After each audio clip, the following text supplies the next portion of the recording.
Hello மக்களே! இன்னைக்கு என்ன லஞ்ச் மெனுன்னு பார்த்துடலாமா? இன்னைக்கு கொள்ளு சாதம் தாங்க செஞ்சுருந்தேன்.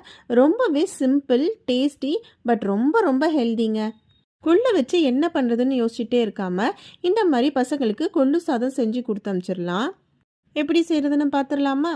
கொள்ளை நைட்டே ஊற வச்சு வச்சுக்கணும். ஓவர் நைட் சோக் பண்ண கொள்ளை காலையில் ஒரு 5 to 6 விசில்ஸ் வரைக்கும் வச்சு குக்கரில் வேக வச்சு வச்சுக்கணும். நான் இன்றைக்கி பாஸ்மதி ரைஸ் தான் யூஸ் பண்ணுறேன். அதையும் ஒரு 1/2 அன் ஹவர் ஊற வச்சுக்கணும். இப்போது எண்ணெயை விட்டு ரொம்பவே கம்மியாக ஒரே ஒரு பட்டை, லவங்கம், கொஞ்சமாக சோம்பு சேர்த்து தாளிச்சிக்கணும். இதில் மசாலா ரொம்ப இல்லாமல் மைல்டாக தாங்க இருக்கும். இப்போது வெங்காயம் சேர்த்து நல்லா கோல்டன் ப்ரௌனாக வதக்கினதுக்கப்புறமா இஞ்சி, பூண்டு, பச்சை மிளகாய் இடித்து சேர்த்துக்கணும். இடித்து சேர்க்கும்போது வேறு ஒரு ஃப்ளேவர் வரும். இஞ்சி பூண்டு பேஸ்ட்டு சேர்க்கும்போது நல்லா வேறு டேஸ்ட்டு வரும். ஸோ இஞ்சி பூண்டை இதுக்கு இடித்து சேர்த்தா டேஸ்ட்டு நல்லாயிருக்கும்.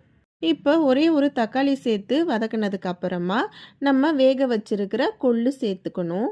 இப்போ 1 கப்பு ரைஸ்க்கு 2 கப்பு தண்ணி சேர்த்துக்கிறேன். குக்கராக இருந்தால் நீங்கள் 1.5 கப்பு சேர்த்துக்கலாம்.